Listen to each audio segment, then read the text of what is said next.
Vision है 2020 का, है ना, कि कोई भी हाल हो हमें 2020 में कुछ ऐसा काम करना है ना। इसके लिए हमने जो विजन बनाया है हमारी टीम के लिए, रॉयल वॉरियर टीम के लिए, तो उसको हम आगे बढ़ाएंगे जो भी विजन था। और कोई भी सिचुएशन आ जाएगी उसको हम टैकल करेंगे, है ना। अगर आप कोई ऐसी वर्स्ट से वर्स्ट सिचुएशन में भी अगर आप काम का माइंडसेट बना लोगे, तो जब अच्छी सिटी होगी तब आप बहुत बड़ा बेहतरीन काम करोगे। इसलिए हम माइंडसेट बना रहे हैं कि कैसी भी सिटी आ जाए आपको काम को कंटिन्यू करना है। तो आज की मीटिंग भी उसके हिसाब से ही रहेगी। स्टार्ट करते हैं हम आगे की जो मीटिंग है। जो मैंने जो डायरेक्ट सेलिंग को जाना है ना, तो मैंने ये बिजनेस को जब स्टार्ट किया था पहली बार, जो एक कंपनी का प्लान मुझे दिखाया गया था वो 2013-14 के बीच में दिखाया गया था। और लगभग तब मैं जॉब इंजीनियरिंग से पास आउट होके बाहर निकला था और मैं एसआर कंपनी में जॉब करता था। तब एक बंदे ने अर्जुन सर ने मुझे प्लान दिखाया था। अब पहली बार जब प्लान देखा तो ज्यादा कुछ पता नहीं चला, लेकिन एक बात मुझे समझ में आ गई थी कि ऐसा कुछ प्रोडक्ट लेना है और एक नेटवर्क बनाना है, और 3 4 5 साल के बाद आप चाहो तो बहुत बड़े जो आपके ड्रीम है ना, वो हासिल कर सकते हो, है ना। तब तक मैंने देखा नहीं था कि ये होगा नहीं होगा, पता नहीं, कुछ भी नहीं पता था। लेकिन शुरुआत जब मैंने की थी, अगर बहुत सारे लोगों की फर्स्ट कंपनी अगर होगी तो बहुत सारे प्रॉब्लम आएंगे और बहुत सारे गलती भी होगी, क्योंकि शुरुआत में गलती होती है, क्योंकि ये तुरंत डिफरेंट है, जॉब से पूरा डिफरेंट बिजनेस है ना। तो मुझे भी शुरुआत में 1 1.5 साल लगा इसको समझने में, है ना। बहुत सारी ट्रेनिंग वगैरह ली, लेकिन आज मैं जो आपको ये सब इंफॉर्मेशन दे रहा हूँ उसकी अगर एक वजह होगी जो मेरे में हो सकता है क्वालिटी हो, मैंने ट्रेनिंग को मिस नहीं किया। काम हुआ नहीं हुआ पता नहीं, चेक आए नहीं आए वो कंपनी के अंदर शुरुआत के टाइम के अंदर, लेकिन मैं हर फ्राइडे की जो मीटिंग होती थी ऐसी, मैंने कभी मिस नहीं की है ना। क्योंकि जॉब में था तभी भी मैं 100% दे रहा था, तो कभी मिस नहीं हुई है। तो उन्हीं की वजह से मैंने जो सीखा, है ना, और मेरा शुरुआत में जो इंटरेस्ट था वो पैसे का इंटरेस्ट नहीं था, लेकिन मेरा इंटरेस्ट ये था कि मुझे भी स्टेज पे जाके लोगों को ट्रेनिंग देना है। तो शुरुआत में मेरा ये इंटरेस्ट जागा। तो हो सकता है यहाँ बहुत सारे लोगों का इंटरेस्ट हो सकता है मेरे जैसा कुछ अलग अलग हो। और ये डायरेक्ट सेलिंग प्लेटफॉर्म में आपको पैसे के अलावा बहुत ऐसी चीज है जो आपको भी नहीं मालूम है, मिल सकता है, जो मुझे इतने सालों में मालूम चला है। तो मेरा इंटरेस्ट वो था, और वो दिन है और आज दिन है, आज मैं आज लोगों को ट्रेनिंग दे भी रहा हूँ, है ना, और बड़े बड़े स्टेज के ऊपर भी मैंने दिया भी है। तो जो इंटरेस्ट था उसीलिए मैंने काम किया, बाद में पैसा भी आए, बाकी ये सब कुछ कार भी लिया, 1 लाख तक भी पहुंचा, 67 तक की एवरेज इनकम में कमा रहा था वो ना। तो मैंने ये बिजनेस के अंदर देखा, है ना। तो ये बिजनेस की जो जर्नी थी आज मैंने, तो जब मैं ट्रेनिंग गए तो मुझे समझ में आया कि एक्चुअल में बिजनेस क्या है। क्योंकि बाहर तो मिसकंडक्टन लोग होते हैं, है ना, वो आपको पता नहीं क्या बोलते हैं, लेकिन जब रियलिटी के अंदर आप जाते हो ट्रेनिंग वगैरह में, ऐसे देख लेते हो कि नहीं यहाँ से जीरो से हीरो बना जा सकता है, तब जाके आपका बिलीव होता है। तो बहुत सारे प्रॉब्लम मुझे आए, बहुत सारे चैलेंज आए, कुछ नॉलेज था नहीं, 22 23 साल की एज थी, लेकिन एक ही काम किया, ट्रेडिंग और अपलाइन को, है ना, जो भी बोल गए वो मैंने करता गया, है ना। तो वहां भी बहुत अच्छे लेवल पे मैं था। और आपके पास जो आज पहले ही टाइम वेस्टेज बिजनेस को ज्वाइन कर रहा है ना, तो वेस्टेज बिजनेस को ज्वाइन करने से पहले जब मैं पहली कंपनी में था, तो वहां मुझे एक पता चला, और बार बार कहा जाता था कि आपकी एज बहुत कम है, तो आप यंग रिच एंड रिटायरमेंट हो सकते हो। तो ये बात मेरे दिमाग में सेट हो गई कि मुझे यंग रिच रिटायरमेंट होना है। तो मैंने वहां गोल भी बनाया था कि मुझे रिटायर यंग एंड रिच होना है, यानी बहुत छोटी उम्र में लगा एक गोल भी बनाया कि यंग एंड रिच बनाना है। तो ये जो डायरेक्ट सेलिंग बिजनेस है उसमें मैंने देखा भी है बहुत कम एज वाले लोग लाखों रुपए से ऊपर कमाते थे। और जब मैंने देखा तो मुझे मालूम चला कि नहीं यार, सही बात है, यहाँ यंग एंड रिच बनाया जा सकता है, क्योंकि मेरे जैसे ही बहुत सारे लोगों ने करके दिखाया है। और आज यंग एंड रिच बनने के लिए जो एक प्लेटफॉर्म है, वो मुझे लगता है नॉर्मल लोगों के लिए डायरेक्ट सेलिंग से अलावा कोई बढ़िया प्लेटफॉर्म हो ही नहीं सकता है, जहां आप यंग और रिच बन सकते हो नॉर्मल लोगों के लिए, है ना। तो ये बिजनेस में आप 100%, जिसकी एज बहुत कम है वो ये 100% कर सकता है, और बहुत सारे लोगों को एग्जाम्पल है। यहाँ एक लिखा है कि you all have the same business opportunity in is your hand, यानी आप सभी लोगों को सेम अपॉर्चुनिटी मिला है। मुझे भी वो सेम मिला है, अर्जुन सर को भी मिला है, जीतेश सर को भी मिला है, यानी अपॉर्चुनिटी सेम है। लेकिन सभी लोग सफल नहीं हो पाते, सभी लोग वहां तक नहीं पहुंच पाते जो हम लोग पहुंचे हैं, या सभी लोग वो लेवल पे नहीं पहुंच पाते, वो इनकम पे नहीं पहुंच पाते, है ना। सब लोग नहीं पहुंचाते, उसका कुछ रीजन होना चाहिए, है ना। बाकी प्रोडक्ट सेम है, प्लान सेम है, कंपनी सेम है, ट्रेनिंग सेम है, अपलाइन सेम है, सब कुछ सेम है ना। आज मेरे जो अपलाइन है वो आपके अपलाइन है ना। मुझे जो ट्रेनिंग मिल रहा है वो आपको मिल रहा है, मैं भी सीख रहा हूँ जीरो से, आप भी सीख रहे हो, है ना। तो अपॉर्चुनिटी सेम है, लेकिन सब लोग जो सफलता होनी चाहिए वो सब लोगों के पास आ नहीं सकती है ना। तो then why only few people are highly successful in wastage business? ऐसा क्या है जिसमें कम लोग ही वेस्टेज के अंदर सफल हो सकते हैं, यानी सफल हो रहे हैं, है ना। बहुत सारे लोग ज्वाइनिंग तो करते हैं हर दिन, लगभग बहुत सारे लोग ज्वाइनिंग होते हैं हमारी टीम के अंदर भी और कंपनी के अंदर भी, लेकिन सभी लोग सफल नहीं हो पाते। कुछ चुनिंदा जो लोग होते हैं वो सफल हो पा रहे हैं। तो हम आज देखेंगे क्या आपको सफलता के लिए करना पड़ेगा। मैं ऐसे टॉपिक के ऊपर बात करने जा रहा हूँ कि वो करके, है ना, कोई सफल हो नहीं हो, लेकिन हमारी टीम में जितने भी लोग हैं जो सीरियस है, जो ड्रीमर है ना, जो कंटिन्यू मीटिंग को ले रहे हैं, जो सपोर्ट कर रहे हैं, जो काम कर रहे हैं, वो सफल होने चाहिए। जो सिर्फ टाइम पास के लिए आया है वो कभी सफल हो ही नहीं पाएगा, वो कुछ ज्यादा कर भी नहीं पाएगा, है ना। तो जो सफलता है कि वेस्टेज में कुछ ही लोग क्यों सफल हो पाते हैं, उसके लिए एक स्टोरी है, मैं आपको शेयर करूंगा, है ना। लोमड़ी और खरगोश खरगोश की जो स्टोरी है, तो एक जंगल था, है ना, और एक खरगोश था, लोमड़ी थी, और लोमड़ी ने खरगोश को जंगल में जाते हुए देखा और उन्होंने फिर पीछा किया। तो खरगोश को भी लगा कि लोमड़ी मेरे पीछे है, तो वो भी जोर से उन्होंने दौड़ लगाई, और करते करते करते एक छोटा सा बिल था, उसमें खरगोश घुस जाते हैं, और लोमड़ी देख लेती है कि भाई ये खरगोश छोटे जो बिल है उसके अंदर घुस गई, और फिर लोमड़ी उसके पास आता है और फिर वो जो बिल है उसको खोदने लगता है, मिट्टी को हटाने लगता है, जिससे वो खरगोश को पकड़ पाए। तो ये कर रहा था एक्टिविटी, और जंगल से और कुछ लोमड़ी लोग आए, वो देख रहे थे, वो उसको पूछ रहे थे कि भाई आप क्या कर रहे हो। तो लोमड़ी ने ऐसा सब बताया कि ऐसा ऐसा खरगोश है, और ये बिल के अंदर बहुत बड़ा खरगोश है, अगर आप भी मेरा सपोर्ट करोगे तो हम मिल बांट के खाएंगे।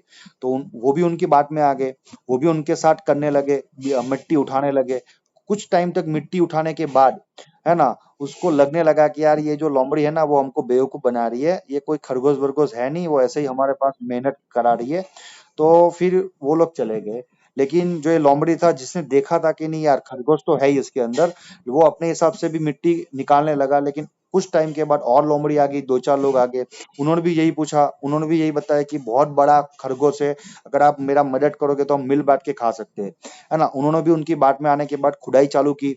लेकिन कुछ टाइम तक खुदाई करने के बाद उनको भी ऐसा लगा कि यार ये तो मुझे बेवकूफ बना रहा है ना, इसमें मुझे लग नहीं रहा है, ये ऐसे ही मेरे पास कुछ काम करवा रहा है। तो वो लोग भी चले गए। लेकिन लोमड़ी को पता था कि खरगोश है, उन्होंने मेहनत किया, उन्होंने बिल को बड़ी तरीके से खोदा और खरगोश को हासिल किया, है ना। ये जो स्टोरी है, ये स्टोरी डायरेक्ट सेलिंग के लिए 100% और वेस्टेज बिजनेस के लिए लागू पड़ती है, कि यहाँ बहुत सारे लोग, है ना, आएंगे लोमड़ी की तरह, है ना, और बहुत सारे लोग कुछ तक मेहनत करेंगे, 1 महीना 2 महीना 3 महीना, बाद में ये बिजनेस से निकल जाएंगे, है ना। लेकिन टकेगा कौन ये बिजनेस में? जो लोमड़ी की तरह जिसने देखा है कि खरगोश बिल के अंदर है ना। तो जिस लोमड़ी ने देखा था वो लास्ट तक टिकी रही और उसको खरगोश मिला। तो वेस्टेज बिजनेस में भी अगर आपने टिक टिके रहे हो, यानी आप यहाँ टिके रहोगे और देखोगे कि नहीं यार यहाँ से सफलता दी जा सकती है, इतने सारे लोग सफल है, इतने सारे का पे आउट आ रहा है, इतने यंग है, इतने वुमेन एम्पावरमेंट में काम कर रहे हैं, यानी अगर आप देखोगे लोमड़ी की तरह, तो मुझे विश्वास है कि आप कभी भी वहां से हटोगे नहीं। लेकिन जो देखते नहीं है ना, किसी को कहने के ऊपर आ जाते हैं, नहीं वो ट्रेनिंग लेते हैं, नहीं एजुकेशन लेते हैं, यानी मैं समझा रहा हूँ कि एजुकेशन का बहुत बड़ा पावर है। अगर आपके पास एजुकेशन नहीं है ना, बराबर, तो आपको ये सब बेवकूफ लगेगा, ये मेंबर बनाने वाला काम, ये चीट फंड वाला काम, इसमें कुछ नहीं होता है, क्योंकि उन लोगों ने देखा नहीं है ना, किसी के कहने के ऊपर ज्वाइनिंग किया होगा, नई मीटिंग अटेंड की होगी, कुछ नहीं किया होगा, तो उसके हिसाब से उसको वो झूठी लगेगा। लेकिन आज और हम लोग हैं, आज जो हमारे लीडर है उन्होंने देखा है कि यार हमारे सूरत के अंदर बहुत सारे लोग पैसा कमा रहे हैं, टॉप लीडरशिप लोग हैं, 1-1 करोड़ रुपया कमा रहे हैं। तो जिसने देखा होगा वो कभी भी अनबिलीव नहीं करेगा, बिलीव ही करेगा, है ना। तो ये स्टोरी हमेशा याद रखना। एजुकेशन का जो महत्व है, तो सफलता के ऊपर जो चलने के लिए, है ना, सफलता के लिए आपको एजुकेशन की बहुत बड़ी जरूरत है, क्योंकि सफलता ऐसे ही नहीं मिल जाएगी। जो मैंने सीखा है कि सफलता के लिए आपको क्या होना चाहिए, तो सफलता का जो मीनिंग है ना, सफलता 4 लेटर से बनता है। पहला जो स है यानी सोच, है ना। पहले तो आपका सोच बहुत बड़ा होना चाहिए, और मैं आज बता रहा हूँ कि डायरेक्ट सेलिंग से जो मुझे बेनिफिट हुआ, मेरी सोच बहुत बड़ी हो गई। इससे पहले ज्यादा सोच थी नहीं, 10, 15, 20, 25 हजार तक मेरी सोच थी कि अगर 20 हजार रुपये आ जाए, जब 2011 की बात कर रहा हूँ या 13 की बात भी करूँ, तो 20 हजार बहुत बड़ी इनकम थी, 20 हजार में आराम से सब कुछ चलता था। है ना, ऐसी मेरी सोच थी। लेकिन बिजनेस में आने के बाद मुझे पता चला यार 20,000 कोई बड़ी इनकम नहीं है, छोटी इनकम है। बड़ी सोच बनी तो बड़ा सोचने के बाद ही आप ये सफलता के ऊपर चल सकते हो। छोटे सोचने वाले लोग ये बिजनेस के अंदर ज्यादा टिकने वाले नहीं है।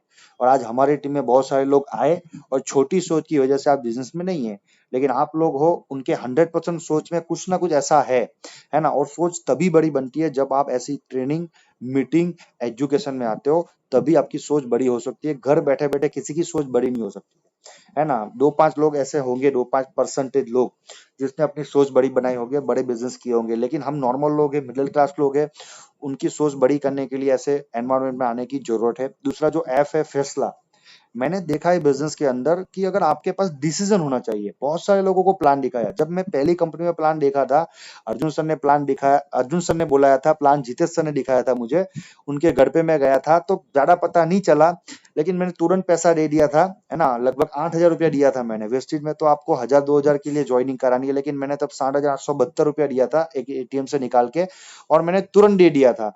तो हो सकता है मेरे में क्वालिटी थी कि मैंने फैसला तुरंत लिया था। नहीं मैंने किसी को पूछा, नहीं मेरे घर वाले को पूछा, किसी को नहीं पूछा। मुझे कुछ बात अच्छी लगी, है ना, या बोलने का तरीका लगा सर का, या कुछ भी अच्छा लगा, और मुझे लगा कि यार चलो एक बार कर लेते हैं। तो मैंने तुरंत फैसला लिया था। और ऐसे मेरी टीम में जितने भी लोग तुरंत फैसला लिए हैं, है ना, वेस्टेज के अंदर भी बहुत सारे लीडर है मेरे, उन्होंने फैसला बहुत तुरंत लिया है। आज सभी लोग मेरे साथ काम कर रहे हैं और कोई ना कोई अच्छे लेवल के ऊपर है ना। बहुत सारे लोग फैसला नहीं ले पाते, है ना, या ऐसे फैसले, रॉन्ग फैसले ले लेते हैं जिनकी वजह से बिजनेस से निकलना पड़ता है।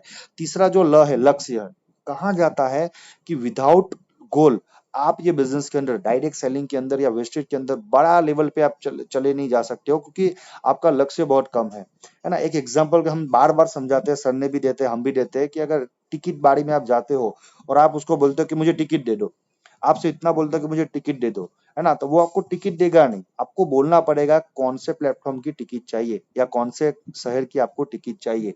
जब तक आप बताओगे नहीं कि अहमदाबाद की चाहिए, सूरत की चाहिए, तब तक वो आपको टिकट देने वाला नहीं है। बहुत सारे लोग वेस्टेज में आ जाते हैं, प्रोडक्ट भी यूज करते हैं, अच्छी भी लगती है, लेकिन ये वेस्टेज के अंदर उनको क्या करना है, कितना इनकम कमाना है, उसके लिए उनके पास ऑन पेपर गोल नहीं होता है। फिर कुछ छोटे मोटे प्रॉब्लम आ जाते हैं, कुछ अंडर अंडर हो जाते हैं, या कोई ज्वाइनिंग नहीं होता है, कोई ना बोलता है, कोई नेगेटिव बात करता है, तो वो बिजनेस से निकल जाते हैं, क्योंकि उनका गोल है ही नहीं कि बिजनेस से क्या करना है। आज हमारा सरकार या जो भी हमारे लीडर है, वो सबका कुछ ना कुछ तो गोल है ना, इसीलिए टिके हुए हैं, है ना। प्रॉब्लम हर एक के लाइफ में आता है और प्रॉब्लम आने वाले हैं, ऐसा दिन कभी नहीं आएगा प्रॉब्लम नहीं आएगा, लेकिन अगर आपका गोल है तो वेस्टेज बिजनेस से आपको कोई हटा नहीं सकता है, ये मेरा गारंटी है। और जिसका लक्ष्य होगा वही ये बिजनेस के अंदर बहुत बड़े सफलता के ऊपर जाएगा। छोटी मोटी इनकम हो सकता है आप कमा लो, लेकिन बड़ी इनकम की बात कर रहा हूँ मैं, बड़े इनकम और बड़े लक्ष्य की बात कर रहा हूँ। और लास्ट जो है तालीम, है ना, एजुकेशन, है ना, जो ट्रम्प कार है मैं बोल रहा हूँ, ये डायरेक्ट सेलिंग का जो एकदम स्तंभ है वो एजुकेशन है। क्योंकि लॉजिक आप डालो कि डायरेक्ट सेलिंग के अंदर आप आते हो, है ना, और लोग ऐसा सोचते हैं कि मैं 3-4 हजार का प्रोडक्ट ले लूंगा और मैं कुछ टाइम, थोड़े टाइम के अंदर मेरे पास लाखों रुपए आ जाएंगे। लेकिन ये पॉसिबल नहीं है माय डियर फ्रेंड, क्योंकि आपको पता ही नहीं है डायरेक्ट सेलिंग होता कैसे है। अगर आप डॉक्टर भी होंगे ना, तो भी आपके पास डायरेक्ट सेलिंग का नॉलेज नहीं होगा, तो डायरेक्ट सेलिंग जीरो से स्टार्ट करनी पड़ेगी। क्योंकि मैं इंजीनियर था, लेकिन मुझे नॉलेज नहीं था, तो मैंने जीरो से स्टार्ट किया था। मेरे इंजीनियर का नॉलेज यहाँ काम नहीं लगेगा, मुझे जीरो से तालीम लेने लगी, है ना। आज ये तालीम की बदौलत मैं आपको ये ट्रेनिंग दे पा रहा हूँ। अगर ये मैं तालीम नहीं ली होगी 3 साल तक, है ना, तो ये मैं बोल ही नहीं पाता हूँ, है ना। ये जो वर्ड होता है, जो ये दिमाग में ये चीज आता है, वो तालीम का नतीजा है कि आज मैं कुछ ना कुछ एग्जाम्पल वगैरह मैं आपको दे रहा हूँ। एजुकेशन बहुत इंपॉर्टेंट है। हम कोई भी बड़ा लीडर, मेरी बात छोड़ो, कोई भी बड़ा लीडर आपको एक बात ज्यादा बोलता होगा कि एजुकेशन। हम बार बार बोलते हैं, क्योंकि डिग्री लेने के लिए 4 साल का एजुकेशन लेना पड़ता है। उसके बाद भी मेरी बात करूं तो 12,000 की मेरी जॉब लगी थी, है ना। 15 साल काम करने के बाद, मेहनत करने के बाद मेरी जॉब लगी 12,000 रुपए की, और 12,000 में 12 लाख रुपया, है ना, खर्च कर दिए होंगे। आप सोचो, तो बेसिक के अंदर आपने कुछ नहीं करते हो, आप सिर्फ चेंज करते हो प्रोडक्ट, तो आपको ज्यादा नहीं 3 साल की तो तालीम लेना पड़ेगा। और मैं बार बार बोलता हूँ सभी लीडर से कि 3 साल तक कितना भी इनकम आए बेसिस से, उसको मत देखो। आपकी जो इनकम आ रही है वो बोनस आ रही है सर, है ना। और लोगों से अपने को कंपेयर मत करो, ये बोनस इनकम है आपके पास, जो बोनस इनकम की वजह से आपके पास जो ये चीज आ रहा है ना, उसको एक्सेप्ट करो। लेकिन 3 साल की तालीम लेने के बाद, उसके बाद आप चेक लिखोगे आपको कितना चाहिए। और जो आज बहुत कम टाइम में बड़ा पैसा कमा रहे हैं, उनके पास नॉलेज है, उनके पास पहले से नॉलेज है, इसीलिए वो शॉर्ट टाइम में बड़ी बड़ी इनकम तक पहुंच सकते हैं और उनके पास पहले से बड़ी बड़ी टीम है। लेकिन आपके पास टीम नहीं है तो आपको पहले सीखना पड़ेगा, उसके बाद टीम बनाना पड़ेगा। तो ये चार चीज है, अगर चार चीज जिस बंदे में आपको मिल गई और आपने डेवलप कर लिया, होती नहीं है, डेवलप करना पड़ता है, तो 100% सफलता आप कोई भी बिजनेस में कर सकते हो। आगे की बात करूं, लास्ट में मैंने आपको बताया एजुकेशन की बात करी, तो एक बोतल में आपको दिखा रहा हूँ, जो बोतल मैं आपको दिखा रहा हूँ बिस्लरी की जो बोतल है ना। तो अगर मैं आपको बोलूं कि यार ये तो एक्वाफिना है ना, मैं बार बार आपको कन्विंस करूं, लेकिन आप बोलोगे नहीं सर क्या बात कर रहे हो यार, ये तो बिस्लरी है। मैं बोलूंगा नहीं नहीं एक्वाफिना ही है ना, तो भी आप यही बोलोगे नहीं बिस्लरी है। फिर मैं आपको कन्विंस करूँ नहीं नहीं सर आपका कुछ गलत हो रहा है, ये तो एक्वाफिना है। लेकिन मैं बार बार आपको भ्रमित करने की कोशिश कर रहा हूँ, लेकिन आपको आपको पढ़ना आता है इंग्लिश, है ना, तो आपको पता है बिस्लरी है। लेकिन अगर इंग्लिश पढ़ना नहीं आता, नॉलेज नहीं होता, तो वो हो सकता है भ्रमित हो जाए। तो ऐसे बहुत सारे लोग जिसको डायरेक्ट सेलिंग का नॉलेज नहीं है, वो भ्रमित हो जाते हैं, है ना। वो भ्रमित हो जाते हैं और फिर वो क्या करते हैं, बिजनेस से आउट हो जाते हैं। और जो लोग बाहर वाले लोग जो समझाते हैं इसमें ये है वो है, उसकी बात को मान लेते हैं क्योंकि उनके पास नॉलेज है नहीं, है ना। तो यहाँ आपके पास नॉलेज इसीलिए लेने को बोल रहे हैं कि कोई भी बाहर का बंदा आपको नेगेटिव नहीं कर पाए, है ना। एक और एग्जांपल मैं लेता हूँ आपको, ये एक और बोतल है, अरेबिक में लिखा है यहाँ कुछ, है ना। अब अरेबिक तो आती नहीं होगी, मुझे भी नहीं आती, आपकी भी नहीं आती है, लेकिन मैं आपको बोलूं कि भाई ये तो लिखा है किनले, है ना। अगर आपके पास आपको पढ़ना आता नहीं है और मैंने बोला किनले है, तो 100% आपको मानना पड़ेगा ये किनले है, क्योंकि आपको नॉलेज है ही नहीं, है ना। तो ऐसा ही होता है मार्केट के अंदर, जब आप प्लान दिखाने जाते हो, आपके पास नॉलेज है नहीं, आपके पास एजुकेशन है नहीं, तो जो जिसको प्लान दिखाते हो ना, वो हमें समझा देता है इसमें ये है वो है, और उसकी बातों को हम समझ के आ जाते हैं, क्योंकि हमको वो नॉलेज नहीं है। माय डियर फ्रेंड, नॉलेज होना चाहिए। आज हमें नॉलेज है ना, इसीलिए आज ऐसा कोई बंदा है ही नहीं अभी तक अवेलेबल जो मुझे नेगेटिव कर पाए डायरेक्ट सेलिंग के रिगार्डिंग, क्योंकि मैंने देखा भी है, मैंने जाना भी है, वो चीज मैंने ली भी है। तो मुझे नेगेटिव कोई नहीं कर पाएगा डायरेक्ट सेलिंग के लिए, क्योंकि मेरे पास परफेक्ट उसका नॉलेज है। लेकिन यहाँ जो नए लोग आते हैं उसके पास नॉलेज होता नहीं है और बाहर वाले लोग उसको भ्रमित कर लेते हैं। इसलिए बार बार मैं बोलता हूँ नॉलेज ले लो। अगर तालीम पक्की होगी ना, तो आपका जो कॉन्फिडेंस होगा डायरेक्ट सेलिंग के प्रति, वेस्टेड कंपनी के प्रति, वो इतना बड़ा हो जाएगा कि आपको कोई नेगेटिव नहीं कर पाएगा। ये मेरा चैलेंज है। और आज हमारा कारण यही है कि हमारे पास नॉलेज की वजह से ही आज वेस्टेज के अंदर है और आज भी बिजनेस के अंदर टिके हुए हैं और आगे बढ़ रहे हैं। उसका एक ही रीजन है, नॉलेज है। बाकी हो सकता है बहुत कुछ चीज हमारे अंदर नहीं भी हो सकती है ना। भाग्य जो एक है, लक होना चाहिए, लक के ऊपर विश्वास करना चाहिए, लेकिन हम ऐसा मानते हैं कि भाग्य को आपको बनाना पड़ेगा। अगर आप कुछ भी काम नहीं करोगे, आप लक के ऊपर रहोगे, या आप ऐसा बोलोगे अपलाइन कर लेगा, डाउनलाइन कर लेगा, ये जो ऐसा जो होता है ना, ऐसा सोच होती है ना, वो बड़ा काम नहीं करेगा। बड़ा गेम वही खेलेगा मुझे करना है ना। अपलाइन करेगा वेल एंड गुड है, डाउनलाइन करेगा और गुड है, लेकिन मुझे मेरा भाग्य का काम तो करना पड़ेगा। मैं आप एक एक स्टोरी में आपको सुनाना चाहता हूँ, वो स्टोरी सुनने के बाद आपको पता चलेगा कि आदमी चाहे वो कर सकता है। वो स्टोरी हम आगे देखते हैं। एक रियल स्टोरी है, एम्पावरिंग बिलीव, जो आपका कॉन्फिडेंस आपको बढ़ा सकता है। क्योंकि मुझे लगता है कि ये बिजनेस के अंदर जो लोग फेल हो रहे हैं, या पता नहीं वो कुछ काम नहीं हो रहा है उसका कुछ, है ना, उसका एक ही रीजन होता है, उनको बिलीव नहीं अपने आप के ऊपर, है ना। उनको ये हो लगता है कि यार ये लोग, ये सब लोगों के पास तो बहुत नॉलेज है, तो ये लोग कर लेंगे यार, ये हमारे लिए बिजनेस है नहीं, है ना। तो एक लेडी थी, उन्होंने एक गोल बनाया था जब छोटी थी उनके, कि उनको ओलंपिक में एथलीट बनना है, एक मॉडल बनना है कैटवॉक का, और हॉलीवुड का एक्ट्रेस बनना है, है ना, कि उन्होंने पिक्चर में काम करना है। उनका गोल था ये, है ना, छोटी थी तब। उसके बाद जब वो 20 एज पे आ गई, 28 की एज हुई, तो उन्होंने वर्ल्ड रिकॉर्ड बनाया लॉन्ग जंप ओलंपिक में, 100 मीटर 200 मीटर में। उन्होंने कैटवॉक मॉडल के अंदर भी 50 मोस्ट ब्यूटीफुल वुमन के अंदर, है ना, वो वर्ल्ड में नॉमिनेट हो गई, है ना। और उन्होंने Hollywood actress, the World Trade Center movie आई थी 2006 में, उन्होंने काम भी किया था।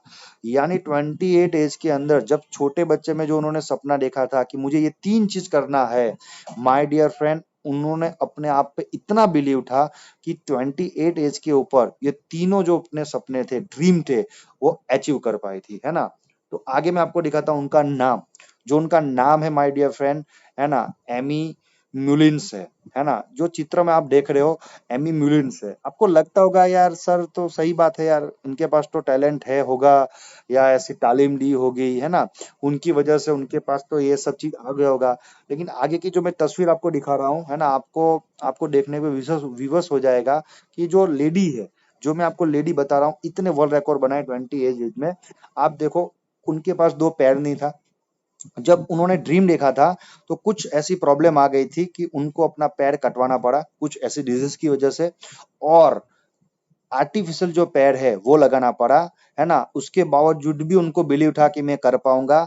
और माय डियर फ्रेंड, दोनों पग नहीं होने के बावजूद भी 28 एज के अंदर उनके पास ओलंपिक में गोल्ड मेडल था, एक्ट्रेस भी बनी और कैटवॉक में मॉडल भी बनी। मैंने बताया कि ये लेडी लेडी की जो स्टोरी है, इंस्पिरेशन स्टोरी है। 2 पैर नहीं है, उसके बावजूद भी उन्होंने अपना वे, है ना, अपना भाग्य खुद बनाया। वो चाहती तो बोल सकती थी भाई पैर है नहीं, है ना, मेरे पास तो ये प्रॉब्लम नहीं है, लेकिन प्रॉब्लम के ऊपर फोकस नहीं किया, लेकिन उनको जो गोल था ना, उनके ऊपर फोकस किया और उन्होंने अचीव किया। यार तो हमारे पास 2 पैर, है ना, सब कुछ है, यानी भगवान ने आपको सब कुछ दिया है ना? आप चाहो वो कर सकते हो, बस एक ही प्रॉब्लम है, आपका फोकस होना चाहिए, लक्ष्य होना चाहिए। अगर आप, मैं बोल रहा हूँ ना, मेरे से भी ज्यादा टैलेंट वाले मेरे टीम के अंदर है ना? हो सकता है मेरे से ज्यादा टैलेंट है उनके अंदर, लेकिन हो सकता है उतना रिजल्ट नहीं प्रोड्यूस करते होंगे। उनका एक रीजन ये होगा कि उनका जो गोल होगा वो नहीं होगा, एक सिंगल माइंड अप्रोच नहीं होगा। उनकी वजह से भी हो सकता है उनका जो रिजल्ट आना चाहिए वो नहीं आता होगा, है ना? तो यहाँ जो छोटी मोटी चीज है, छोटी छोटी चीज से आप बहुत बड़े लेवल पे इस बिजनेस के अंदर जा सकते हो, है ना? और जो मैंने आपको बताया कि 2 पैर की वजह से उसके पास बहुत बड़ा एक्सक्यूज था, रियलिटी एक्सक्यूज था, है ना? और अगर वो बोलती तो भी वो लोग मान लेते कि यार सही बात है।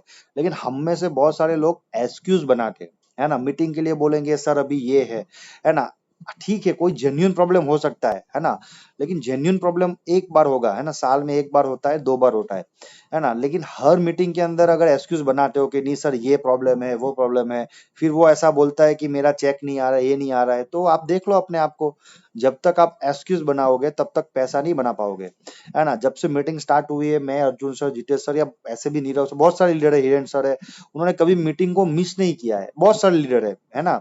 है ना? लेकिन अगर मीटिंग में नहीं भी आए होंगे तो कोई पर्सनल रीजन होगा, और वो रीजन को पहले से अपलाइन को फोन करके बोलते हैं कि सर आज ये प्रॉब्लम था, तो हमें मालूम होता है कि ये बंदा क्यों नहीं आया है।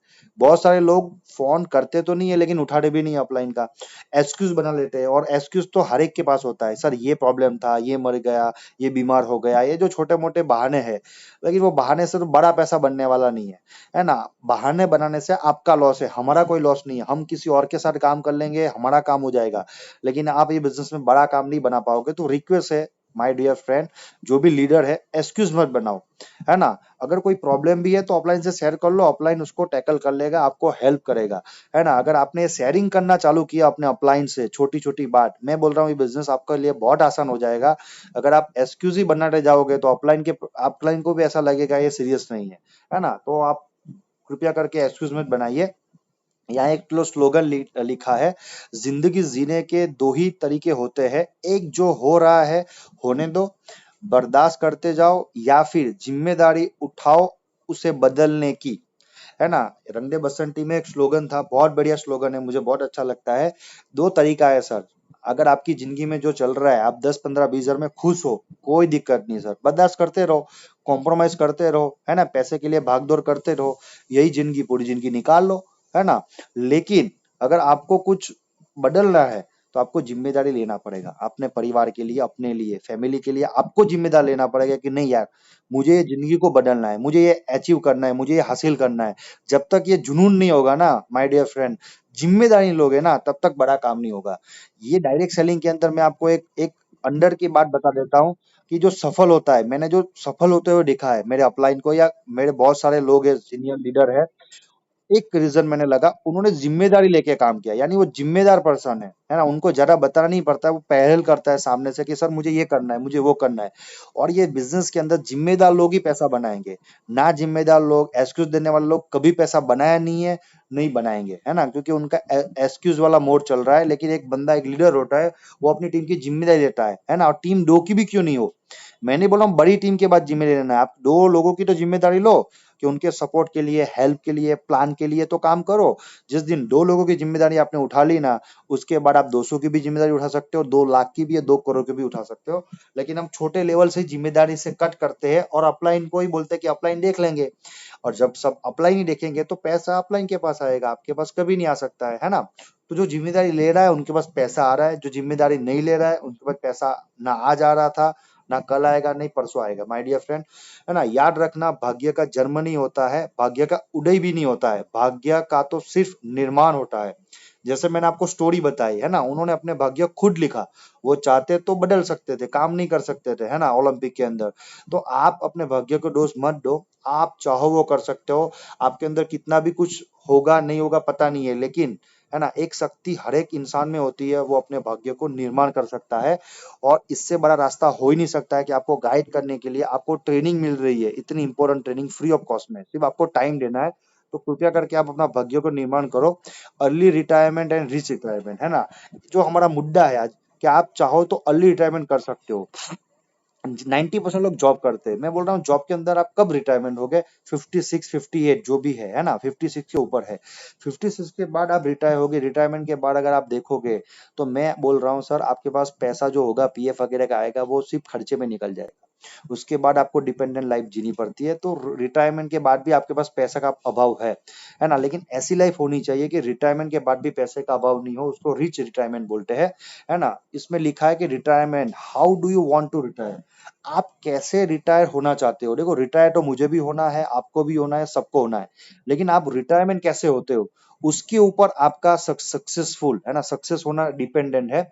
देखते हैं, do you want to retire old, broke and depending upon the other for living. यहाँ लिखा है कि आप ओल्ड रिटायरमेंट होना चाहते हो, है ना, जिसके ऊपर कर्ज हो, है ना, लोन हो, या किसी के ऊपर डिपेंडेंट हो, ऐसे रिटायरमेंट होना चाहते हो, उसके बाद की जिंदगी जीना चाहते हो, या बहुत सारे लोग रिटायरमेंट होने के बाद भी जॉब भी करते हैं, या आपको रिटायरमेंट ऐसा चाहिए, है ना, या जो दूसरा तरीका है कि ज्यादा नहीं सर, डायरेक्ट सेलिंग के अंदर, वेस्टेज के अंदर मैं इतना बोलता हूँ, 4 से 5 ईयर दिल लगा के, है ना, आप काम कर लो।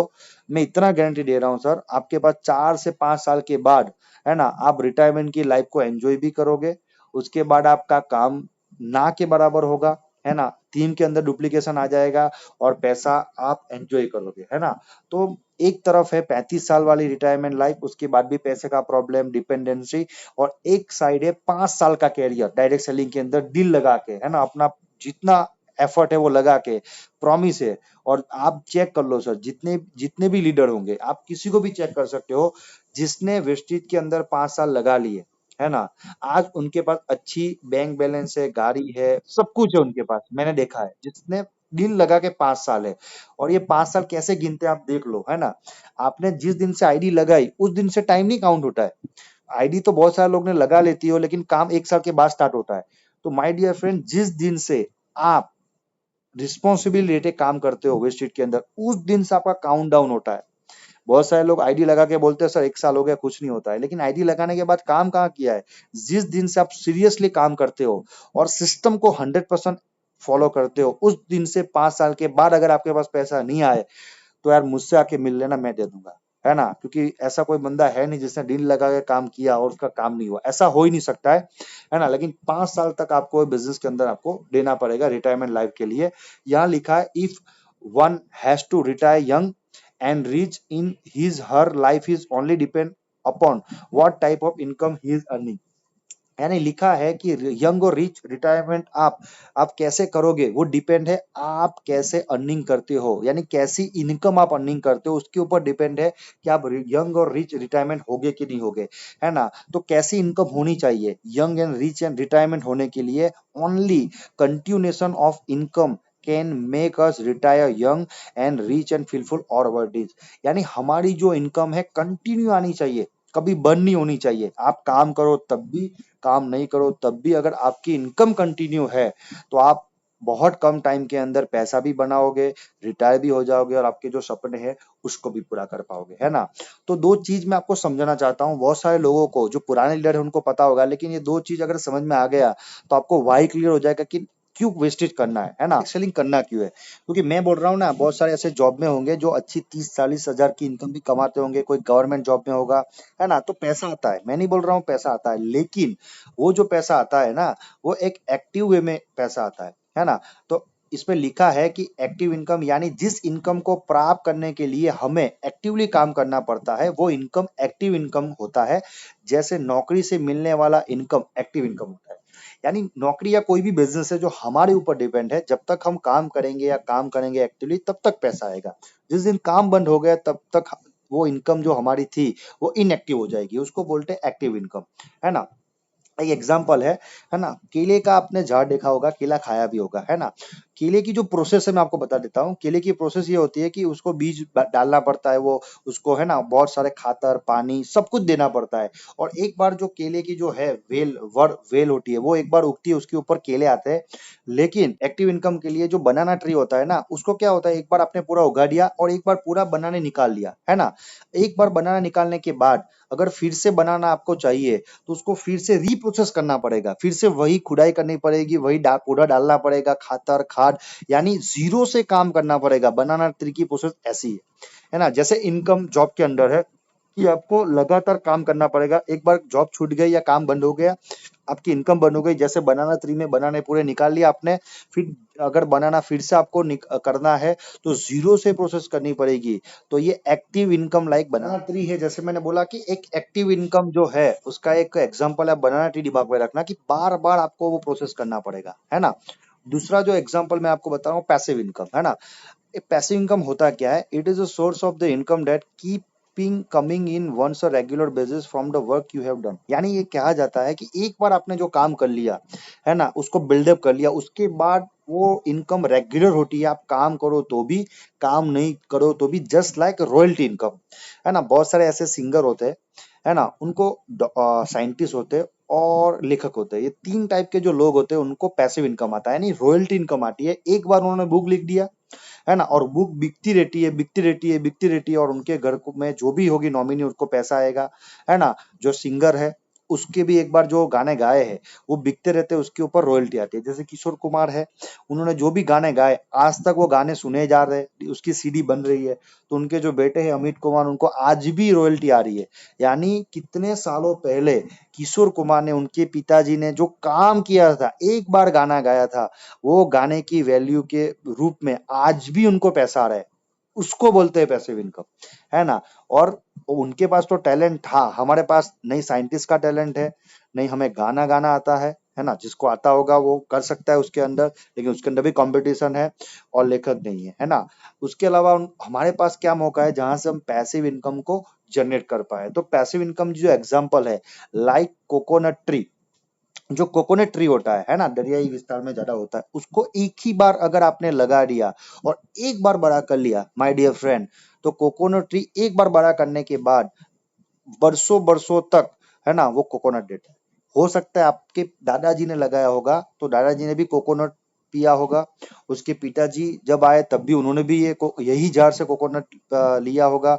उसके बाद आप अगर हो अभी जनरेशन में, तो आपने भी कोकोनट ट्री वहां से लिया होगा, क्योंकि कोकोनट ट्री में एक बार मेहनत करनी है उसको उगाने के अंदर, है ना, एक बार का प्रोसेस है। लेकिन सालों तक जब तक आप काट नहीं देते हो ना, तब तक उसके ऊपर कोकोनट आते रहते हैं, है ना। तो पैसिव इनकम ऐसी होती है कि हो सकता है एक बार आपको मेहनत करना पड़े, टाइम लगेगा, लेकिन एक बार आपने डेवलप कर लिया, है ना, तो 100% कोकोनट की तरह आप भी पैसा अभी कमाओगे, आपके बाद के जो आपका लड़का होगा ना, वो भी इसी बिजनेस से पैसा कमाएगा, उसका लड़का भी पैसा कमाएगा। तो ये बहुत बड़े लेवल का जनरेशन टू जनरेशन बिजनेस है, बहुत बड़ा बिजनेस है, लेकिन लोग उसको छोटा मानते हैं और नेगेटिव नॉलेज नहीं होने की वजह से छोड़ देते हैं। बाकी बिजनेस बहुत बड़ा है, मार्केट के अंदर ऐसा कोई बिजनेस है ही नहीं, है ना, जो नॉर्मल लोगों को, मिडिल क्लास लोगों को, जिसके पास कोई एजुकेशन नहीं है और बहुत इतने पैसे इनकम कमाने के लिए आपको मौका दे। Y network marketing? आज मैं नेटवर्क मार्केटिंग में क्यों हूँ, या सर लोग नेटवर्क मार्केटिंग में क्यों है, या जो भी जानकार लोग हैं वो नेटवर्क मार्केटिंग क्यों कर रहे हैं यार? उसको पता है एक ऐसा ही बिजनेस है जिसमें रिसोर्सेज कम है, टाइम का इन्वेस्टमेंट भी कम है ना, यानी पैसा भी, कैपिटल भी रिस्क नहीं है, कैपिटल भी कम लगता है, रिस्क है नहीं, यानी कोई भी प्रकार का रिस्क नहीं है। और एक बार नेटवर्क बनाने के बाद, है ना, आप चाहो तो यही पैसिव इनकम का जो लाभ है आप लाइफ टाइम तक ले सकते हो। इसीलिए आज जितने भी बड़े बड़े लोग हैं आज की जनरेशन के अंदर, आज लोग नेटवर्क मार्केटिंग कर रहे हैं, डायरेक्ट सेलिंग में आ रहे हैं। जिसको नॉलेज है, जिसको नॉलेज नहीं है, आज वही मार्केट के अंदर वही 9 to 5 की जॉब वगैरह जो कर रहे हैं, है ना। तो एक एक समय है, क्या आप, एक मेरा क्वेश्चन है कि क्या आप अपना समय बेचकर पैसा कमाते हैं, है ना। अगर आप समय को बेच के पैसा कमाते हो तो वेकअप कॉल है, यानी हम भी समय को बेचते हैं, यानी जॉब के अंदर समय को बेचते हो, पैसा कमाते हैं। जिस दिन समय को बेचा नहीं उस दिन पैसा नहीं आएगा। तो एक वेकअप कॉल है, देख लेते हैं कैसा होता है। आज की जो सिचुएशन है ना, जो समय बेच के पैसा कमाने वाले हैं, तो आज की सिचुएशन लॉकडाउन चल रहा है कोरोना की वजह से, है ना। आज लगभग सब जगह पे बंद है। मैं आपको सर्वे दिखा रहा हूँ, और मेरा सर्वे नहीं है, टीवी पे भी आता रहता है, न्यूज में भी आता रहता है कि लॉकडाउन गिरने के बाद, उसके बाद 52% नौकरियां, है ना, खत्म हो जाएगी, है ना। सीआईए की रिपोर्ट है सर, और 100% खत्म हो जाएगी। अभी अगर मई के बाद अगर लॉकडाउन बढ़ा तो बहुत सारी कंपनी अपने जो एम्प्लॉय है उसको निकाल देने वाले, यानी सैलरी देने वाले नहीं है ना। ये ऊपर से धीरे धीरे करके नोटिस आ जाएगी, और ये होने वाला है सर। हाँ, कुछ होगा जहां आपको मिलेगा, लेकिन 52 तो जाने वाला है जो प्राइवेट सेक्टर है ना। 166 मिलियन जॉब रिस्क के ऊपर है, कोरोना लॉकडाउन के ऊपर। यानी इतना लॉकडाउन में कुछ प्रॉब्लम नहीं होने वाला, लेकिन लॉकडाउन जैसे ओपन होगा उसके बाद जो प्रॉब्लम आने वाला है वो बहुत भयंकर आने वाला है ना। नौकरी की कोई गारंटी नहीं होती है ना। नौकरी अच्छी है, नौकरी कोई खराब नहीं है, लेकिन गारंटी भी नहीं होती है। आजकल बाजार खत्म होता जा रहा है, और ज्यादा ज्यादा लोगों को निकाला जा रहा है, जिससे नौकरी में अभी सिक्योरिटी नहीं रही है ना। पहले था, पहले के जमाने में अगर आप सरकारी नौकरी ले लो या कोई अच्छी प्राइवेट कंपनी में चले जाओ तो कोई प्रॉब्लम नहीं था, आराम से आप अपनी जॉब कर सकते थे। लेकिन आज का जमाना है, आज के जमाने में 1 लाख कमाने वाले की भी जॉब सिक्योरिटी नहीं है। कि जब मैं एसआर में था, तो एसआर में 2012 के अंदर जब रिसेशन आया था, तब मेरे जो बड़े बड़े सीनियर थे जो 1-1.5 लाख रुपया कमा रहे थे ना, उनको निकाल लिया था जॉब से। जो कितने सालों से जॉब करते थे एसआर कंपनी के अंदर, लेकिन 2012 में रिसेशन आया, 1-1 1.5 लाख को निकाल लिया, है ना। तब से मुझे समझ में आ गया कि यार यहाँ मेरी भी गारंटी नहीं है। अगर 1.5 लाख वाला मेरा मैनेजर निकल सकता है, यार मैं तो 15-20 हजार वाला हूँ, तो मेरी सिक्योरिटी क्या है। ये मैंने अपने नजरे से देखा है, और बहुत सारे लोगों ने देखा होगा। तो ये मेरा प्रैक्टिकल एग्जांपल है, यानी एक्सपीरियंस है ना। मैं आज जॉब की बात करूं, तो इससे पहले, लॉकडाउन से पहले की बात करूं, जेट एवरेज बंद हो चुका है, क्लोज। आज पोस्ट ऑफिस लॉस में चल रहा है, कितना 10,000 करोड़ लॉस में चल रहा है। डोकोमो फिनिश्ड हो गया, एयरटेल एसएल फिनिश हो गया। जेपी जो ग्रुप है बहुत बड़े ट्रबल के अंदर है, और आपको किंगफिशर, ये सब एयरलाइंस आपके सामने ही बंद होके आपने देखा है। यानी आज बड़े बड़े जो मार्केट है खत्म हो रहे हैं, है ना। और उनको प्रॉब्लम नहीं हो रहा है, लेकिन जो जॉब करते थे आज उनकी हालत देखो। अनएम्प्लॉयमेंट, है ना, जो अनएम्प्लॉयमेंट का रेट है, बहुत बड़ा चैलेंज है। क्योंकि आप कितनी नौकरी पैदा करोगे, है ना, क्योंकि नौकरी का रेट कम है और लोग ज्यादा है, तो ये रेट बढ़ता ही जाने वाला है, और कोरोना की वजह से ज्यादा बढ़ने वाला है ना। आपको है 10 लाख लोगों की नौकरी खतरे में है, ये पेपर में आया था। ऑटो सेक्टर के अंदर, सूरत के अंदर 13,000 जो कारीगर है बेकार है आज, है ना, जो डायमंड के ऊपर डिपेंड है। बीएसएनएल के अंदर भी, है ना, बहुत सारे 10 महीने से सैलरी नहीं मिली है, बहुत सारे लोगों ने आत्महत्या की है। और जेट एयरवेज का इशू हुआ था अभी, बहुत सारे लोगों को निकाल दिया था, बहुत सारे लोगों ने कमिटेड सुसाइड भी किया था। यानी ये सब होता है क्योंकि जिसके ऊपर डिपेंड होता है और अचानक वो बंद हो जाए तो बहुत सारे प्रॉब्लम आ जाते हैं। तो बैकअप होना चाहिए, मैं मानता हूँ, और ये मेरा प्रैक्टिकल अनुभव भी है, एक्सपीरियंस भी है। दूसरा जो तरीका है, पहले तरीके के लोग थे जो नौकरी करते थे, यानी वो अपना समय बेच के पैसा कमाते थे। अब दूसरे तरीके के लोगों को मैं आपको बताना चाहता हूँ, क्या आप अपना स्किल बेच कर पैसा कमाते हैं, है ना। तो दूसरे लोग भी होते हैं जो अपना स्किल बेच के, यानी बहुत टैलेंटेड बंदे हैं, यानी उसके पास इतनी बढ़िया स्किल है, वो स्किल से बहुत अच्छा पैसा कमाते हैं, लेकिन उनके लिए भी बैकअप कॉल है ना। कैसे बैकअप कॉल है मैं आपको बता देता हूँ। मैं आपको कुछ एग्जांपल बता देता हूँ, है ना। क्रिकेट का मैं शौकीन हूँ तो उसका एग्जांपल बताऊंगा। जो पहले जो पिक्चर में दिखा रहा है वो मार्क बाउचर थे, ब्रिलियंट क्रिकेटर है, आप देख सकते हो, ब्रिलियंट क्रिकेटर, विकेट कीपर थे। लेकिन एक बार वो मैच चल रही थी, उसके ऊपर जो बेल्स थी, है ना, जो क्लीन बॉल हुए थे बंदे, उसकी बेल्स उनके आंख में लगी थी, और उसके बाद उनको जो देखना था, विजिबिलिटी कम हो गई। उसके बाद उसके दिन से ही उनका जो कैरियर था वो बंद हो गया। वो चाहते तो और साल तक क्रिकेट खेल सकते थे आराम से, लेकिन एक इंसिडेंट हुआ, है ना। और आज उनकी जो स्किल थी देखने की, विकेट की फुर्ती, है ना, वो चली गई। और जब स्किल चली गई जीरो हो गए सर, उनकी इनकम टोटल जीरो हो गई। उसका दूसरा जो पिक्चर है, सबा करीम है, वो हमारे इंडियन विकेट कीपर थे, उनके साथ भी यही था, है ना। उनके भी आंख के अंदर बॉल लगा था, जब विकेट कीपिंग कर रहे थे तो बॉल लगा था, और फिर देखना थोड़ा धुंधला हो चुका था, यानी जो क्लियरिटी होनी चाहिए, विजिबिलिटी, वो थोड़ी कम हो गई थी। उसके बाद से ज्यादा नहीं, वो 10-15 मैच खेले और आज तक उसके बाद वो क्रिकेट में आए नहीं है ना। तो ऐसे स्किल पर्सन होते हैं जिनकी स्किल चले जाने के बाद वो रहते नहीं है, उसकी इनकम जीरो हो जाती है। और लास्ट जो है एंड्रू फ्लिंटॉफ है, वो आप सब लोग जानते होंगे जो क्रिकेट के चाहक है ना। ब्रिलियंट ऑलराउंडर थे, बॉलिंग भी बढ़िया थी, बैटिंग भी कर लेते थे, लेकिन जब एक मैच खेल रहे थे तब वो फील्डिंग करने के बाद उनको घुटनों में चोट आ गई, और घुटनों में ऐसी चोट आई कि वो उसमें रिकवरी नहीं कर पाए। उसके बाद वो ऑटोमेटिक रिटायरमेंट हो गए, है ना। और स्किल नहीं होने की वजह से, है ना, आज उनके पास इनकम का शॉर्ट हो गया। जैसे डॉक्टर रोटे, जैसे सर ने एग्जांपल बताया था कि डॉक्टर रोटे उसको कर ऑपरेशन करना आता है, लेकिन जब उनके वो 2 हार्ट या वो नहीं रहेंगे, फिजिबिलिटी नहीं रहेगी, तो उसके अलावा कोई ऑपरेशन नहीं कर पाएगा। तो जो स्किल वाले लोग हैं उनमें भी बहुत सारे चैलेंज आते हैं। जब स्किल नहीं रहती है तब वो पैसा कमाना बंद कर लेता है। उसके बाद तो क्या आपके पास प्लान बी है जो आपका और आपके पूरे परिवार का भविष्य सुरक्षित करे? और हमारे प्लान के अंदर भी ये सेंटेंस है, गाड़ी का एग्जांपल दिया हुआ है कि अगर आप 10 लाख की कार लेते हो, है ना, तो कार का मालिक भी पता है कि अगर वो अपने फैमिली के साथ जर्नी में जाएगा ना, तो वो स्टेपनी देता है, स्पेयर व्हील देता है ना। तो छोटी सी जर्नी के अंदर भी स्टेपनी स्पेयर व्हील देते हैं, लेकिन हमारी जिंदगी की इतनी बड़ी जर्नी है जिसके अंदर बहुत सारे लोग रिलेटेड है ना। तो हमारे पास प्लान बी नहीं है, हम प्लान ए के अंदर ही काम करते हैं, है ना। और प्लान बी नहीं होने की वजह से बहुत बड़े फाइनेंशियल क्राइसिस में आते हैं और बहुत सारे लोग आत्महत्या भी कर लेते हैं, आप न्यूज वगैरह में देखते हो। तो प्लान बी होना चाहिए हमारे हिसाब से, है ना। प्लान बी है क्या? जो प्लान बी है, ये जो आप कंपनी में काम कर रहे हैं, डायरेक्ट सेलिंग एक प्लान बी है, क्योंकि पार्ट टाइम के अंदर अपने जॉब को, है ना, रिजाइन किए बिना आपके फ्री टाइम को यूज करते हुए आप चाहो तो एक ही काम करना है, टीम बिल्डिंग का, है ना।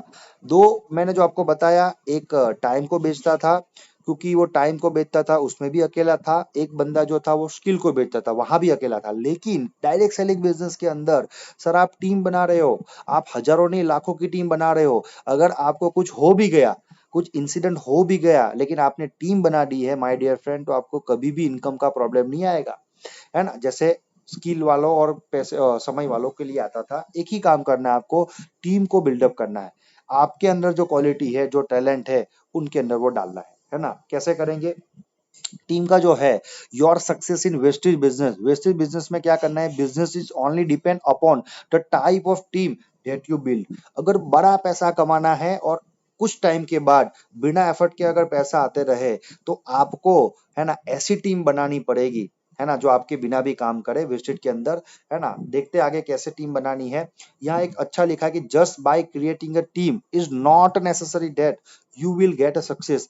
यानी अगर सिर्फ आप टीम बना लोगे, सिर्फ टीम बनाओगे, लोगों को जुड़वा दोगे, है ना, पैकेट ले लेके आप सिर्फ ज्वाइनिंग करवाते रहोगे, है ना, वहां से सफलता नहीं मिलेगी। सफलता कैसे मिलेगी? But by building productive team will give you 100% big and huge success. Productive team होनी चाहिए। आपकी कितनी भी बड़ी टीम हो जाओ, लेकिन उसमें प्रोडक्टिव लोग ही नहीं है, स्किल पर्सन लोग ही नहीं है, तब भी पैसा नहीं आएगा। तो आपकी जितने की भी टीम हो, है ना, और जो सीरियस लोग है उसको प्रोडक्टिव काम करो, यानी उसको सब कुछ आना चाहिए, वो इंडिपेंडेंट होना चाहिए। जिस दिन प्रोडक्टिव टीम हो गई, जो प्रोडक्शन ला रही, रिजल्ट ला रही है, तो 100% आपके पास बहुत बड़ा पैसा और बहुत बड़ी सफलता आने से कोई रोक ही नहीं सकता है। या एक लिखा है कि how big is your team that doesn't matter, but how productive is your team that's matter.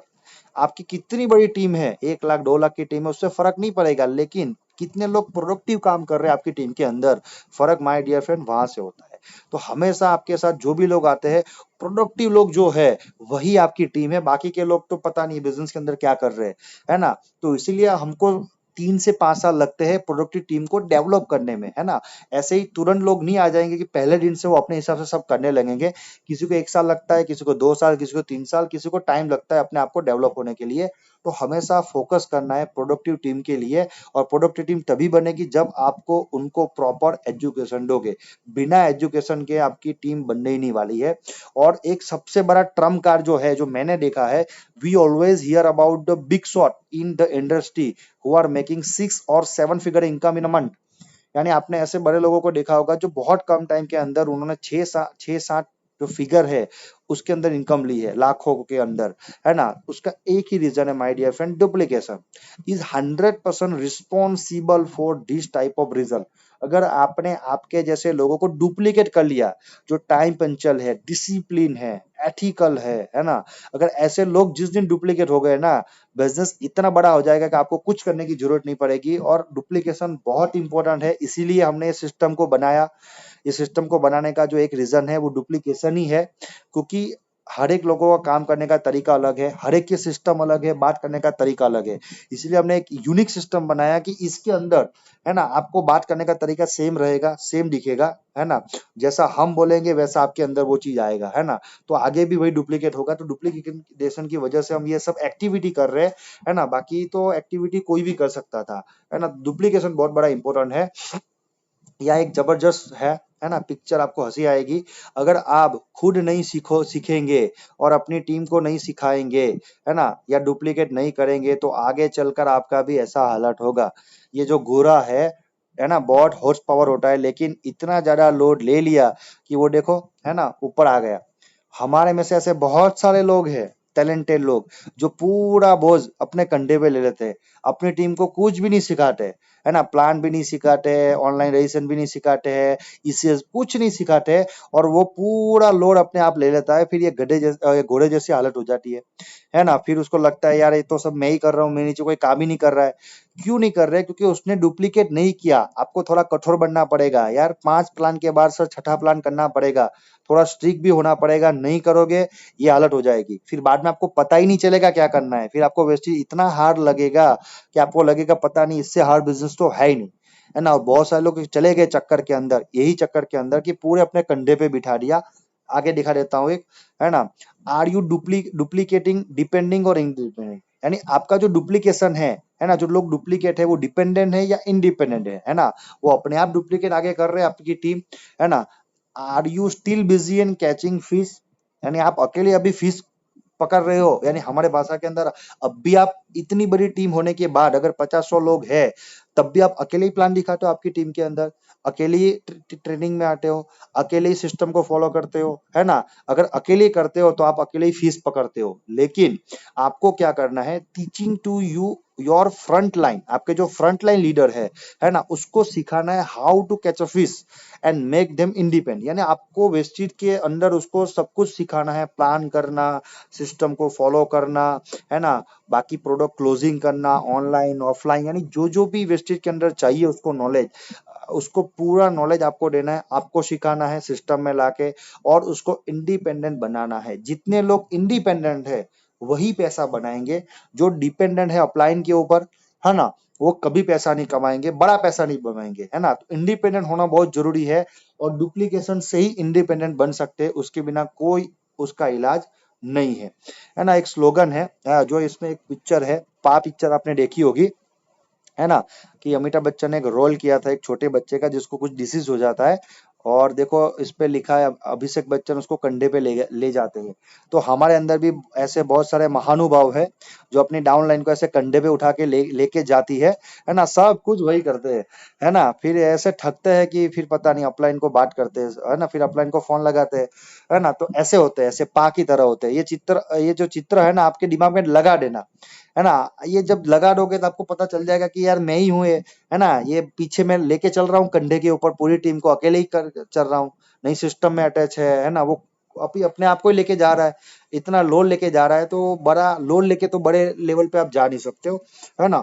तो उसको इंडिपेंडेंट करना पड़ेगा, है। डिपेंडेंट अगर आपकी टीम आपके ऊपर हो गई कुछ टाइम के बाद भी, शुरुआत में होगी कोई प्रॉब्लम नहीं है, शुरुआत में हर एक डिपेंडेंट होते हैं, लेकिन उसके बाद भी आप ही सब करते जा रहे हो, डुप्लीकेट नहीं होगा तो ऐसा पा जैसा आपका हाल होगा, उसको लेके हर दिन घूमना पड़ेगा आपको।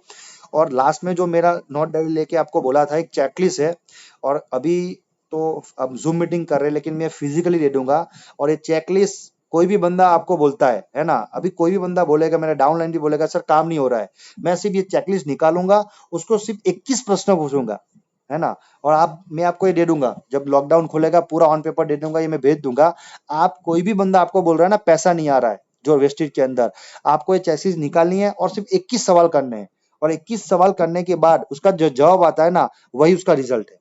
उसको आपको कुछ भी काउंसलिंग करने की जरूरत नहीं है, कुछ भी जरूरत नहीं है, वो खुद सीख सकता है ना। तो चेकलिस्ट है, और आपको ये चेकलिस्ट आपके लिए है, मेरे लिए भी है, मैं भी डायरी लेके बैठा हूं, और मैं भी इसमें आंसर है कुछ, है ना, आपको लिखना है ऑनेस्टी के ऊपर, और आप अपने आप को मार्क देख सकते हो। देखते क्या है, पहला जो है मेरा सवाल है, I have a written list of my dreams goal and I review it monthly. कि मेरे पास मेरे ड्रीम है, मैंने लिखे हैं, मेरे मेरे पास गोल है, और मैं उसको रिव्यू करता हूँ मंथली। अगर करते हो तो यस, अगर आप कभी करते हो कभी नहीं करते हो तो इम्प्रूवमेंट की जरूरत है, और नहीं करते हो तो नो। आपको 3 में से एक आपको लिखना है, ऑनेस्टली लिखना है, ये कोई देखने वाला नहीं है, लेकिन आप अपने प्रति ऑनेस्ट बनो, मैं बोल रहा हूँ बहुत अच्छे रिजल्ट आएंगे। पहला प्रश्न ये था। दूसरा जो प्रश्न है, I help my team associate to set their dream and goal. क्या मैं अपने टीम के लिए उसके गोल और ड्रीम सेट करवा रहा हूँ? मेरे पास जितने की भी टीम है, जब मैंने किया है तो क्या मैं डाउनलाइन को ये सेट करवा रहा हूँ या थर्ड पार्टी से भी करवा रहा हूँ?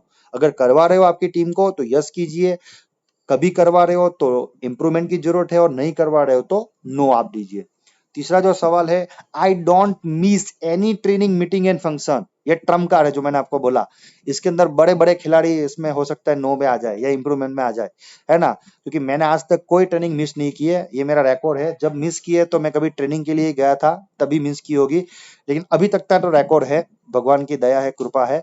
तो अगर आप 100% करते हो तो यस कीजिए, बहुत सारे लीडर करते हैं, ऐसा नहीं है, बहुत सारे नहीं है तो नीड टू इम्प्रूवमेंट, कोई दिक्कत नहीं, नहीं करते हो कोई प्रॉब्लम नहीं है। आज आपको पता चला है, आज से आप इम्प्रूवमेंट कीजिए, और कोई बंदा ऐसा है नहीं करता है तो वो नो लिख सकता है। चौथा जो प्रश्न है मेरा, my team don't miss any training meeting. आप सिर्फ मीटिंग में आ जाते हो उससे फर्क नहीं पड़ता है, लेकिन आपकी टीम मीटिंग में नहीं आ रही है ना, उससे भी फर्क पड़ता है। क्या आप अपनी टीम को फोन करते हो मीटिंग के लिए, या आप डेली उसको रिमाइंड करते हो मीटिंग के लिए, या हर फ्राइडे को आप फोन करते हो आपकी टीम के अंदर कि आपको मीटिंग में आना है, या कोई भी आप रास्ता निकालते हो? अगर आप करते हो, या आपकी टीम भी अगर मीटिंग मिस नहीं करती है तो आप यस लिख सकते हो, या आप आधा आधा करती है, कभी आती है नहीं आती है तो इम्प्रूवमेंट और नो करते हो। उसके बाद, I have replace my home daily use product with Vestige product. कितने ऐसे लोग हैं जो ईमानदारी से अपने घर में जितनी भी प्रोडक्ट यूज होती है वो वेस्टिज के प्रोडक्ट से रिप्लेस किया है? अगर 100% आपने किया है तो यस, अगर 50-50 है तो इम्प्रूवमेंट कीजिए, 100% कीजिए। और जो आज भी प्रोडक्ट नहीं यूज करता है, और प्रोडक्ट यूज नहीं करता है और ट्रेनिंग के अंदर है, तो मैं उसको क्लियर बता देता हूँ, बिना प्रोडक्ट यूज किए आपके पास पैसा नहीं आने वाला। आप ऐसा समझते हो कि मैंने एक बार प्रोडक्ट यूज कर लिया, अब मैं सिर्फ काम करूंगा पैसा आएगा, ऐसा हो ही नहीं सकता है, ऐसा पॉसिबल ही नहीं है। जब तक आप यूज नहीं करोगे आपके डाउनलाइन भी ऐसा ही डुप्लीकेट करेंगे, सभी डुप्लीकेशन आपके हाथ में है। छठी जो है, I do my consistency 100 PV every month. आप क्या हर महीने 100 पीवी करते हो? है ना, अगर करते हो तो यस, नहीं करते हो तो थोड़ा इंप्रूवमेंट कीजिए, अगर 50 पीवी करते हो तो इंप्रूवमेंट कीजिए, और अभी तक कभी किया ही नहीं है तो फिर नो लिखिए, है ना, क्योंकि मैं तो अपनी 100 पीवी करता हूँ, अभी 100 पीवी भी है, 60 पीवी भी है, कोई ऐसे 2-5% होंगे तो 60 पीवी कर सकता है, बाकी 100 पीवी में लगभग प्रॉब्लम है नहीं। I myself regular use Vestige food supplement for my good health. क्या आप वेस्टेज के फूड सप्लीमेंट यूज करते हो? अगर करते हो तो यस, कभी किया है शुरुआत में तो इम्प्रूवमेंट, और नहीं किया है तो नो। आठवां जो मेरा सवाल है आपके लिए, my team is 100% wastage product user, my team associate do 100 PV consistency every month. क्या मेरी टीम में जो सीरियस लोगों की बात कर रहा हूँ, क्या वो लोग 100% वेस्टेज के यूजर है या 100 पीवी से काम कर रहे हैं? है ना, वो काम भी हमारा है ना, जो सीरियस है उसको बताने के काम हमारा है। तो यस इम्प्रूवमेंट और नो में से आप लिख सकते हो। नौवां सवाल है, I have a good knowledge about my company. क्या आपको वेस्टेज कंपनी का नॉलेज है ना, आप कहीं से भी नॉलेज ले सकते हो, ट्रेनिंग में हम यही नॉलेज देते हैं। तो तीनों में से जो भी सवाल होगा आप लिख लीजिए। 10वां जो सवाल है, I have a good knowledge about product and my company. क्या मुझे प्रोडक्ट का नॉलेज है ज्यादा, या कंपनी का भी नॉलेज है मेरे पास? अगर है तो ये तीनों में से एक ऑप्शन चूज कर लो। 11वां जो चीज है, I have a good knowledge about plan of my company. क्या मुझे कंपनी का प्लान आता है दिखाने के लिए, या मैं लोगों को समझा सकता हूँ कंपनी का प्लान, है ना? आपका जवाब लिख लीजिए।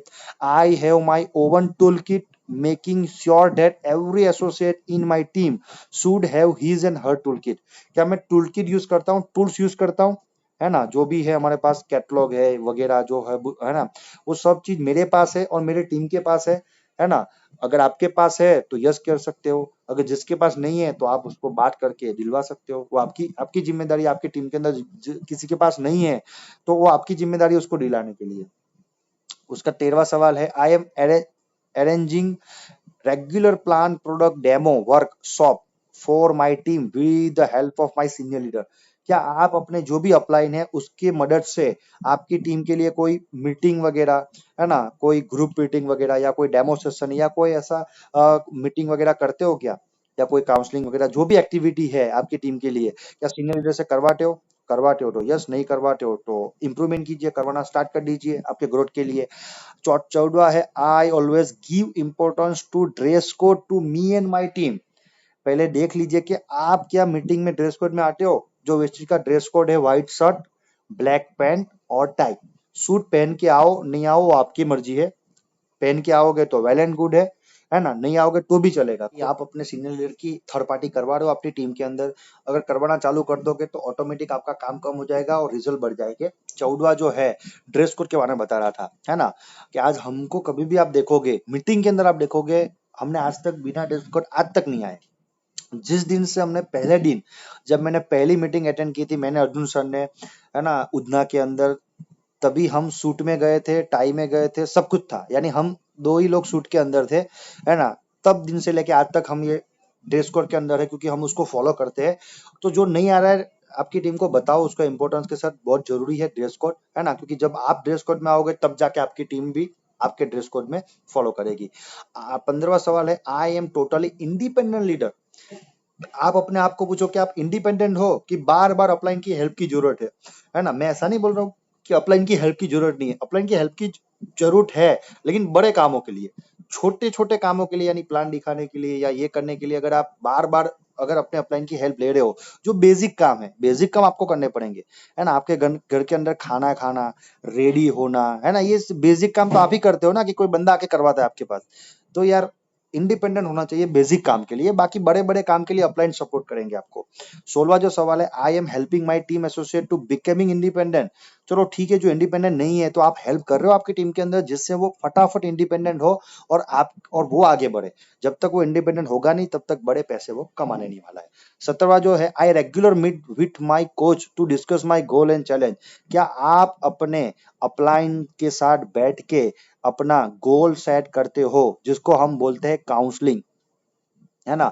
अगर आप अपना खुद का गोल सेट या काउंसलिंग कराओगे, 90% जो प्रॉब्लम है आपके दिमाग में घूम रहा है वो सर क्लियर हो जाएगा। और मैं ऐसा मानता हूं कि हर महीने में एक बार आपको काउंसलिंग करवाना पड़ेगा। जैसे मान लो कि 1 से 5 तारीख के बीच में आपको पूरा काउंसलिंग करवा लो कि सर मेरी टीम में ये है, ये प्रॉब्लम है, सर आप बताइए कैसे मैं करूं। अगर हर महीने करना चालू हो गया ना, तो आप सीख भी लोगे कैसे करना है और 90% प्रॉब्लम आपके सॉर्ट आउट हो जाएंगे। तो काउंसलिंग करवा सकते हो। 18वां है, I regular communicated with my team associate. जो बार बार हम बोलते हैं रिपोर्टिंग, क्या आप अपनी टीम के साथ कम्युनिकेशन करते हो, है ना। अगर रेगुलर आपकी टीम के साथ कम्युनिकेशन करने से आपका रिलेशन बढ़ेगा, हो सकता है वो काम करे नहीं करे, लेकिन रिलेशन अच्छा होगा तो कभी ना कभी वो आपके साथ काम करेगा और वही से आपका बहुत बड़ा काम होगा। 19वां सवाल है, I don't get discourage in challenging situation, है ना। क्या आप ऐसे चैलेंजिंग सिचुएशन में लोगों को डिस्करेज करते हो कि ये होगा नहीं, ये यानी नेगेटिव थॉट के बारे में बात करते हो? अगर करते हो तो आप देख लो, कोई भी सिचुएशन हो हमेशा आपको पॉजिटिव रहना है और हम वही सीखते हैं और सिखाते हैं। 20वां है जो, I regular read books, audio, video to improve my self development. क्या आप अपने आप को दे रहे हो सेल्फ डेवलपमेंट के लिए वीडियो, ऑडियो, बुक, आपको जो अच्छा लगे, कि आप डेली आप ये रीड करते हो या वीडियो देखते हो या ऑडियो देखते हो वेस्टेज बिजनेस के बारे में या डायरेक्ट सेलिंग के बारे में, है ना। सेल्फ डेवलपमेंट के लिए बहुत इंपॉर्टेंट है ये भी टॉपिक। और 21वां जो है, I never speak negative thing in front of my team associate. क्या आप अपने डाउनलाइन के सामने नेगेटिव बात करते हो? या आपने अपलाइन की हो सकती है या क्रॉस लाइन की हो सकती है, किसी की भी हो सकती है ना। ये बिजनेस के अंदर कभी भी आप अपने डाउनलाइन के पास में जाके कोई भी नेगेटिव बात मत करो। अगर कोई नेगेटिविटी है, रिक्वेस्ट है, अपने अपलाइन से करो, है ना। घर के अंदर हम अपने बुजुर्ग से नेगेटिव बात करते हैं, है ना। अगर कुछ भी नेगेटिव चीज है तो बच्चों की सलाह नहीं देते, या बच्चों के सामने हम नहीं बोलते कि ये चीज हो गया है ना, बड़ों के सामने डिस्कस करते हैं। तो यार यहाँ भी कॉमन सेंस यही है कि कोई भी नेगेटिव है, कुछ भी हो जाए, कुछ भी हो जाए, डाउनलाइन को नेगेटिव बात बोलने की जरूरत नहीं है और बताने की भी जरूरत नहीं है। जो भी है आप अपना अपलाइन को बताओ। ये जो 21 है, 21 चीज, अगर 21 चीज के ऊपर इंप्रूवमेंट कर लिया तो मैं बोल रहा हूँ इसके अलावा वेस्टीज के अंदर या डायरेक्ट सेलिंग के अंदर लगभग कुछ नहीं है। इसके अंदर सब कुछ हो गया। 21 हैबिट है, मैं बोल रहा हूँ 21 हैबिट जिस दिन डेवलप कर ली उस दिन आप टॉप पे चले जाओगे। जैसे सिद्धार्थ सर है, जैसे बड़े बड़े लीडर है ना, वो लेवल के अंदर आप आ जाओगे। क्योंकि बिजनेस के अंदर कुछ टाइम के बाद पैसा नॉर्मल हो जाता है। शुरुआत में हम पैसे के लिए काम करते हैं, नो डाउट करना भी चाहिए, लेकिन एक टाइम के बाद है ना वो पैसा उसके लिए नॉर्मल हो जाता है। फिर वो अपने पर्सनालिटी डेवलपमेंट के लिए काम करता है, अपनी टीम के लिए काम करता है और बहुत बड़े विजन के लिए काम करता है ना। तो ये 21 टॉपिक है जो बड़े बड़े जो सफल हो चुके हैं और जो है उसके अंदर आपको मिलेंगे। आप चेक कर लेना, जो भी आपको सफल लगता हो, है ना, उसके अंदर ये हर एक चीज मिलेगी। आपने कभी मार्क नहीं किया होगा, लेकिन हमने मार्क किया है। हमारे जो भी अपलाइन है उसके अंदर ये 21 चीज है, इसलिए हमारे वो अपलाइन है, इसलिए सिस्टम को काम करते हैं। और जिसके अंदर नहीं है वो हमारे अपलाइन में है ही नहीं, या तो बिजनेस में नहीं होंगे, है ना। तो आज की जो मीटिंग थी, है ना, जो मैंने सीखा, कहीं से मैंने भी सीखा, बुक से या कहीं से, है ना, तो मैंने आज वो आपको शेयर किया।